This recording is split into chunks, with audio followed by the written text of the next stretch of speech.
Of your on accord, लिख लीजिए, of your on accord.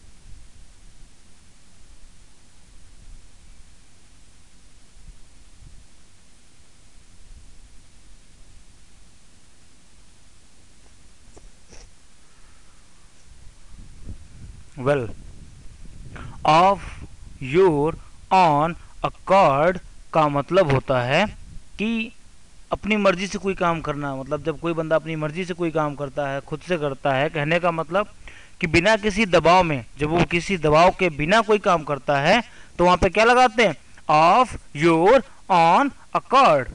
नीचे लिखा हुआ है विदाउट बीइंग आस्क्ड, मतलब किसी चीज के लिए कहा ना जाए किसी से और वो उस काम को करे, या फिर किसी को किसी काम करने के लिए फोर्स ना किया जाए और फिर भी वो उस काम को करता है या करती है, तो या क्या कहेंगे, she did it of her on accord, या फिर I do it of my on accord. आपने बोला, जैसे कि सपोज करिए कि मान लीजिए कोई आपका फ्रेंड है, ठीक है, आप उसके घर पे पहुंचे और आपने देखा वो बर्तन धुल रहा है, उसकी बीवी बैठी है टीवी देख रही है, तो आपने बोला क्या बात है भाई, तुम लोगों में कॉन्ट्रैक्ट है क्या कि तुम बर्तन धुलोगे वो और कुछ और करेगी एंड वॉट एवर। तो बोलेगा नहीं यार, actually I do it on my accord. क्या बोलेगा, सॉरी, ये बोलेगा I do it of my on accord. उसका मतलब है कि ये मैं अपनी मर्जी से कर रहा हूँ, मेरी बीवी ने मुझसे करने के लिए कहा नहीं है या फिर उसने मुझ पर दबाव भी नहीं बनाया, बट ये मेरी मर्जी है, ये मेरी खुशी है। वहां पर उसने क्या बोला, I do it of my on accord. इस तरीके से नीचे की एग्जाम्पल है, मान लीजिए कोई एक लड़की है और उसने किसी के साथ मिसबिहेव किया था, बाद में उसने माफ़ी मांगी, तो वो आके तुमसे कह रहा है कि नहीं तुमने उससे माफ़ी मंगवाई है, तुमने कहा होगा उससे माफ़ी मांगने के लिए, तो आप समझा रहे हैं कि नहीं नहीं नहीं, नहीं ऐसा नहीं है। आप बोल रहे हैं I did not need to tell her to apologise, मुझे उससे माफ़ी के लिए कहने की ज़रूरत नहीं थी। She did it of her on accord, उसने ये अपनी मर्जी से किया, उसने बिना किसी दबाव के किया, उसे किसी ने कहा नहीं था, बट उसे लगा कि मुझे माफ़ी मांगनी चाहिए और उसने माफ़ी मांगी, दैट्स ऑल।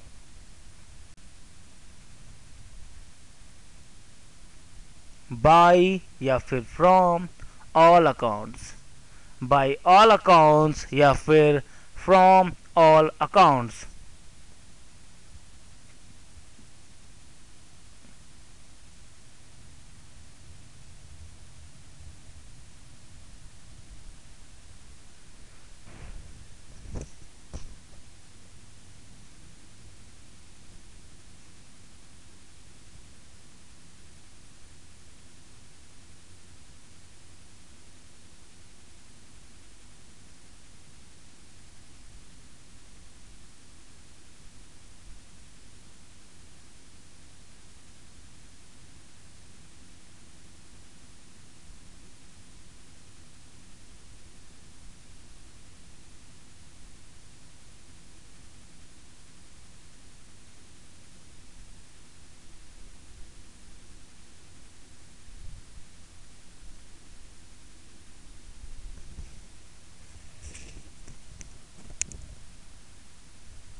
वेल, बाई या फिर फ्रॉम ऑल अकाउंट्स हम वहां पे यूज करते हैं जब हमें सामने वाले के बारे में या किसी भी चीज़ के बारे में हमारे पास सीधा एक्सपीरियंस नहीं होता है, सीधे हम उससे रूबरू नहीं हुए होते, लेकिन जो हमने सुना है, लोगों का एक्सपीरियंस या फिर जो इन्फॉर्मेशन होती है, उन सब के आधार पर जब हम किसी के बारे में कोई बात करते हैं तो हम क्या बोलते हैं, बाई ऑल अकाउंट्स या फिर फ्रॉम ऑल अकाउंट्स। जैसे मान लीजिए कि मान लीजिए मैंने एकता कपूर की कोई मूवी नहीं देखी है, मैंने एकता कपूर की कोई मूवी नहीं देखी है, ठीक है, बट मैंने पेपर में पढ़ा है, लोगों ने उसकी मूवी देखी है, बोलते हैं अच्छी मूवी है। तो मेरे दिमाग में एक इमेज है कि हाँ, Ekta Kapoor is a good director, है ना। तो ये मैं बोल रहा हूँ, I have never seen any of her films, मैंने उसकी किसी कोई फिल्म को देखा नहीं है, but she is a brilliant director, लेकिन वो एक बहुत अच्छी डायरेक्टर है।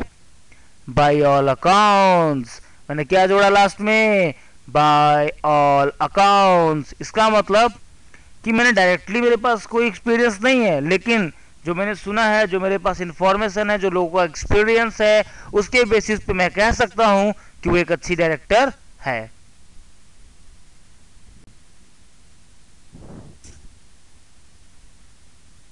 The acid test of something और ऑफ समवन। एसिड टेस्ट कुछ नहीं है भाई, आप लोगों ने दो शब्दों में सुना होगा, अग्नि परीक्षा, वही है। That is all about acid test. अभी डिस्कस करते हैं, हो जाएगा क्लियर, लिख लीजिए।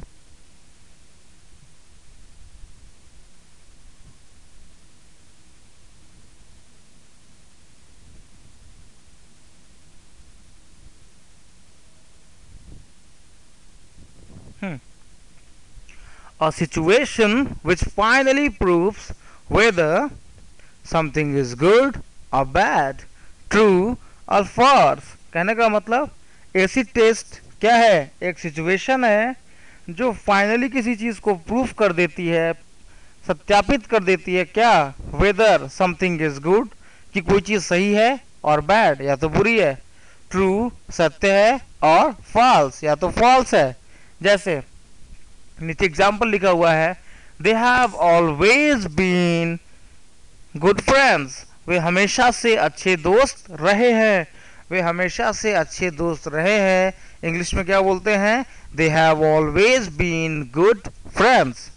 आगे, but the acid test will come when they have to share a flat. लेकिन जो अग्नि परीक्षा आएगी, जो एसिड टेस्ट आएगा, उनकी दोस्ती की कठिन परीक्षा जो होगी, वो कब होगी, when they have to share a flat, जब वो दोनों एक फ्लैट को शेयर करेंगे। तो समझ में आ जाएगा वो कितने पक्के दोस्त हैं, हो भी सकते और नहीं भी, दोनों है।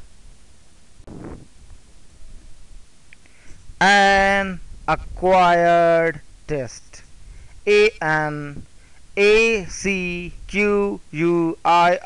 acquired TEST test, an acquired test। an acquired test का मतलब होता है कि कोई भी चीज शुरू में मीन्स उसका जो पहला एक्सपीरियंस और दूसरा एक्सपीरियंस रहता है वो आपको अच्छा नहीं लगता है, बट धीरे धीरे आपको उसकी आदत पड़ जाती है, फिर वो आपको अच्छा लगने लगता है। That is all about acquired test. जैसे कि नीचे एग्जाम्पल जो लिखा है, वो लिखा है, whisky is an acquired test. कहने का मतलब कि विस्की पहली बार कोई पीता है तो उसको बहुत प्रॉब्लम होती, कहता है बहुत जलन हो रही है, कितनी कड़वी है, and all the things. But जब लोग पीने लगते हैं, एक बार, दो बार, तीन बार, चार बार, पांच बार, जनरली ग्रेजुअली, फिर क्या होता है, उनको एक टेस्ट मिल जाता है उसमें। तो ये टेस्ट कैसा है, अक्वायर टेस्ट है। क्यों अक्वायर टेस्ट है, क्योंकि शुरू में उनको ये अच्छा नहीं लगा था, बट बाद में ये अच्छा लगने लगा। ऐसी बहुत सारी चीजें हैं।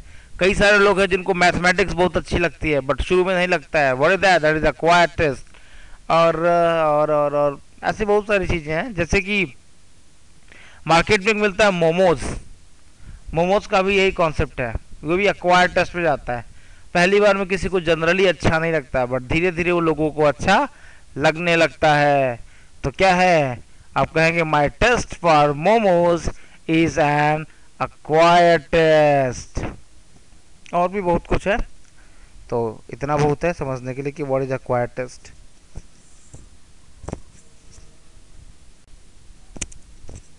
N act of God.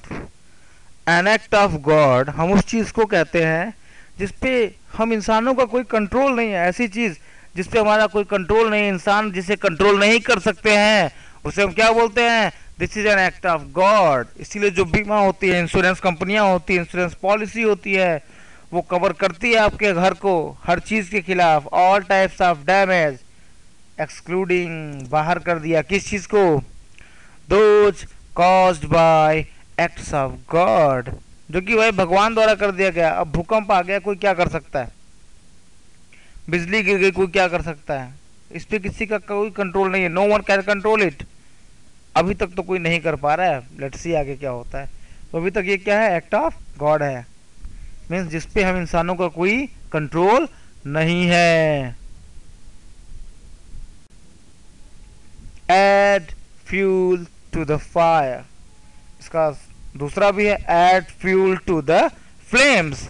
Add fuel to the fire या फिर add fuel to the flames, दोनों का मतलब होता है आग में घी डालना। क्या होता है हिंदी में, क्या बोलते हैं? आग में घी डालना। नीचे क्या लिखा हुआ है? डू और से something which makes a difficult situation worse, कुछ ऐसा करना या कुछ ऐसा बोलना जो एक कठिन परिस्थिति को बदतर बना दे, वर्स बना दे। और make somebody even more angry, कोई पहले से गुस्सा है उसे और गुस्सा दिला दे, एटसेट्रा। जैसे एग्जाम्पल क्या नीचे, शी वॉज ऑलरेडी फ्यूरियस, वो पहले से ही गुस्से में थी। And his apologise and excuses, जो उसने उस लड़के ने माफ़ी मांगी उससे, और जो एक्सक्यूजेज दिए, बहाने दिए, है ना, कि मुझसे ये गलती क्यों हुई। Only added fuel to the flames, इसने क्या किया? इसने उस लड़की के गुस्से को और बढ़ा दिया। That is all, means add fuel to the fire, add fuel to the flames मतलब आग में घी डालना।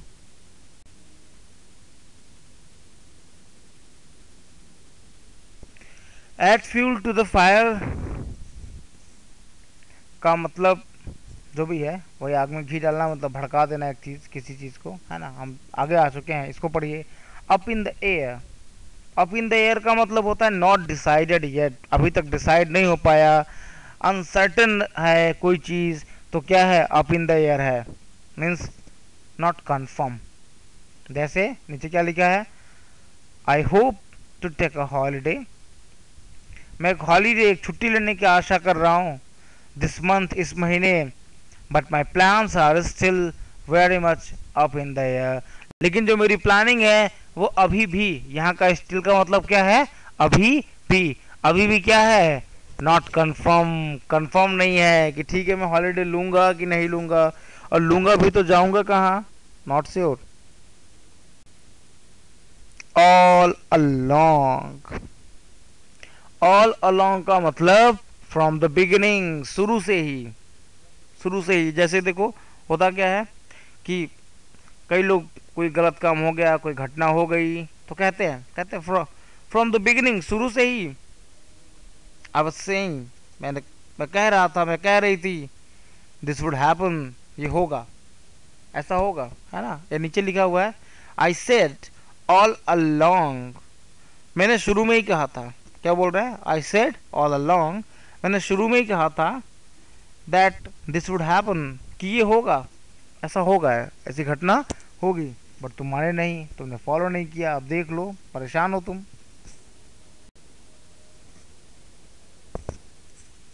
Call a spade a spade, call a spade a spade का मतलब होता है एकदम फ्रैंकली बोलना, साफ साफ सामने वाले से बोल देना, चाहे उसको बुरा लगे और चाहे अच्छा लगे। जहाँ आमतौर पे जब कुछ चीज़ें होती है सामने वाले को बुरी लग सकती हैं तो हम नहीं बोलते हैं, लेकिन कुछ लोग ऐसे होते हैं जो कॉल अ स्पेड बड़ा साफ साफ बोलते हैं, चाहे बुरा लग जाए चाहे अच्छा लग जाए। यही लिखा है, स्पीक ओपनली, साफ साफ बोलना, एंड डायरेक्टली, स्पष्ट तौर पे, अबाउट समथिंग अनप्लीजेंट, किसी ऐसी चीज़ के बारे में जो अनप्लीजेंट है, जो सामने वाले को दुख पहुंचाएगी। नीचे लिखा हुआ है, एक डॉक्टर है, वो बोल रहे हैं, I believe in calling a spade, मैं एकदम साफ साफ बोलने में यकीन रखता हूँ। When a patient is going to die, जब एक पेशेंट मरने वाला है, ऐसे सो, मैं बोल देता हूँ, मैं ऐसा बोल देता हूँ। ऐसे सो का मतलब मैं ऐसा कह देता हूँ कि मरने वाले हो तुम, एंजॉय कर लो, जिससे मिलना है मिल लो। Because most people prefer to know the truth, क्योंकि बहुत सारे लोग होते हैं, अधिकतर लोग यही होते हैं जो सच्चाई जानना चाहते हैं। They prefer to know the truth, कि आखिर सच्चाई क्या है, वो कितने घंटे जीने वाले हैं, कम से कम उस तरीके से जिएंगे तो। बी कैरिड अवे या फिर गेट carried away, भावनाओं में बह जाना। क्या होता है? बह जाना। बी गेट वेरी, बी या फिर गेट वेरी एक्साइटेड, बहुत एक्साइटेड हो गए, बहुत उत्साहित हो गए। और lose control of your feelings, या फिर आउट ऑफ कंट्रोल हो गए, आपकी भावनाएं आपके कंट्रोल से बाहर हो गई। ये सिचुएशन क्या कहलाती है? बी कैरिड अवे या फिर गेट कैरिड अवे। नीचे लिखा है आई गॉट कैरिड अवे, मैं भावनाओं में एकदम बह गया, मैं आउट ऑफ कंट्रोल हो गया अपनी फीलिंग्स के। And started shouting at the television, television पे ही चिल्लाने लगा। होता है ना कभी कभी, कुछ क्रिकेट के बहुत बड़े खिलाड़ी, खिलाड़ी नहीं, बहुत बड़े दर्शक होते हैं। तो अभी सचिन आउट हो गया, कोई उनका फेवरेट खिलाड़ी आउट हो गया, तो टीवी पे चिल्लाने लगेंगे कि ये हो गया, know all the things there. तो what is that? This people get carried away या फिर बी कैरिड अवे, लिख लीजिए।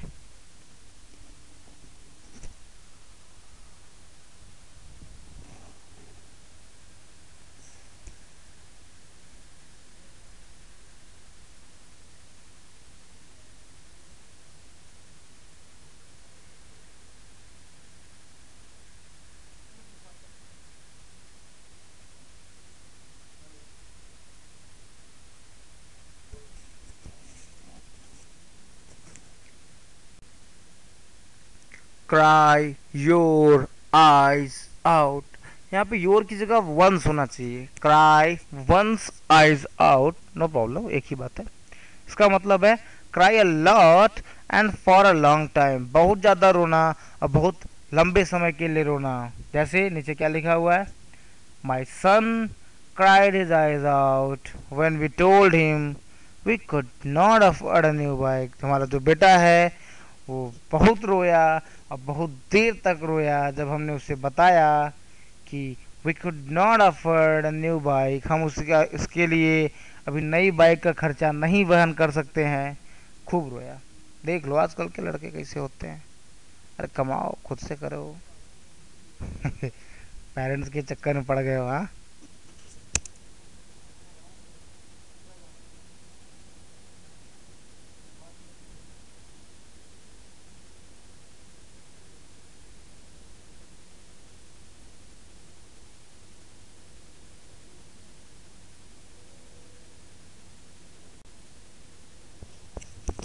Cut somebody short, cut somebody short का मतलब ये नहीं कि हम किसी को छोटे छोटे टुकड़ों में काट दिए, किसी को छोटे छोटे टुकड़ों में काटना कट somebody शॉर्ट नहीं होता है, बल्कि होता है स्टॉप somebody स्पीकिंग, किसी को कोई बोल रहा है उसकी बात को बीच में काटना।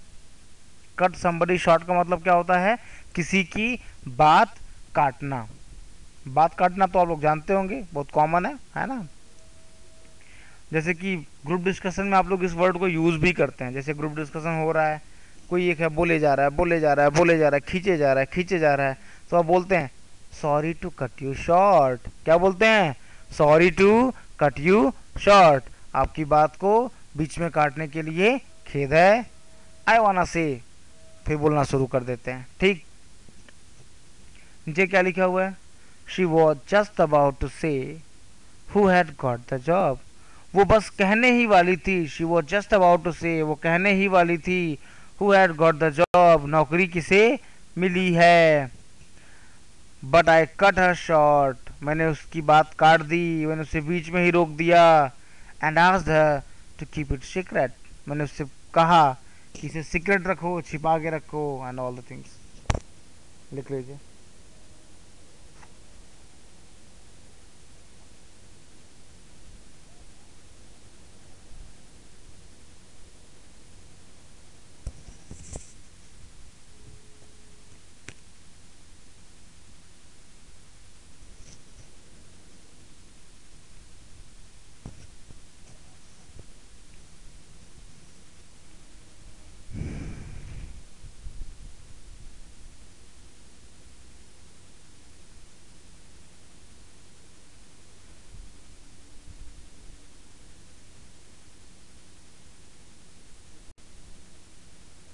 A couch potato, a couch potato हम ऐसे आदमी को बोलते हैं, ऐसे व्यक्ति को बोलते हैं जो टीवी के सामने बैठा रहता है हमेशा, है ना, हमेशा बैठा रहेगा। बहुत ज़्यादा टाइम जो टीवी के सामने बिताते हैं, टीवी देखते रहते हैं, ऐसे लोगों को हम क्या बोलते हैं? Couch potato.